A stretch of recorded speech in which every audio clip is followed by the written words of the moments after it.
Genesis. Chapter 35. Jacob returns to Bethel. God told Jacob, "Return to Bethel, where I appeared to you when you were running from your brother Esau. Make your home there and build an altar for me." Jacob said to his family and to everyone else who was traveling with him, "Get rid of your foreign gods. Then make yourselves acceptable to worship God and put on clean clothes. Afterwards, we'll go to Bethel. I will build an altar there for God, who answered my prayers when I was in trouble and who has always been at my side." So everyone gave Jacob their idols and their earrings, and he buried them under the oak tree near Shechem. While Jacob and his family were traveling through Canaan, God terrified the people in the towns so much that no one dared bother them. Finally, they reached Bethel, also known as Luz. Jacob built an altar there and called it God of Bethel, because that was the place where God had appeared to him when he was running from Esau. While they were there, Rebekah's personal servant Deborah died. They buried her under an oak tree and called it Weeping Oak. God blesses Jacob at Bethel.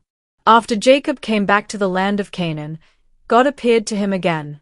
This time he gave Jacob a new name and blessed him by saying, "I am God all-powerful, and from now on your name will be Israel instead of Jacob. You will have many children. Your descendants will become nations, and some of the men in your family will even be kings.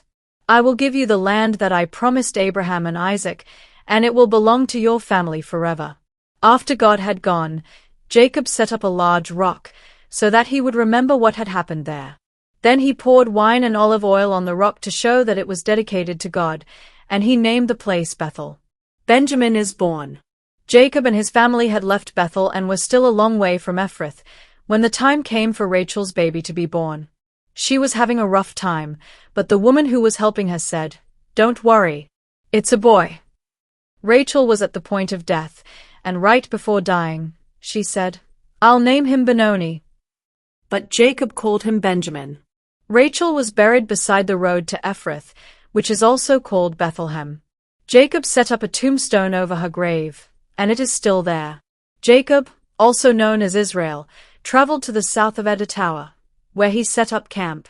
During their time there, Jacob's oldest son Reuben slept with Bilhah, who was one of Jacob's other wives. And Jacob found out about it. Jacob's 12 sons. Jacob had 12 sons while living in northern Syria. His firstborn Reuben was the son of Leah, who later gave birth to Simeon, Levi, Judah, Issachar, and Zebulun. Leah's servant Zilpah had 2 sons, Gad and Asher. Jacob and his wife Rachel had Joseph and Benjamin. Rachel's servant woman Bilhah had 2 more sons, Dan and Naphtali. Isaac dies. Jacob went to his father Isaac at Hebron, also called Mamre or Kiriath Arba, where Isaac's father Abraham had lived as a foreigner.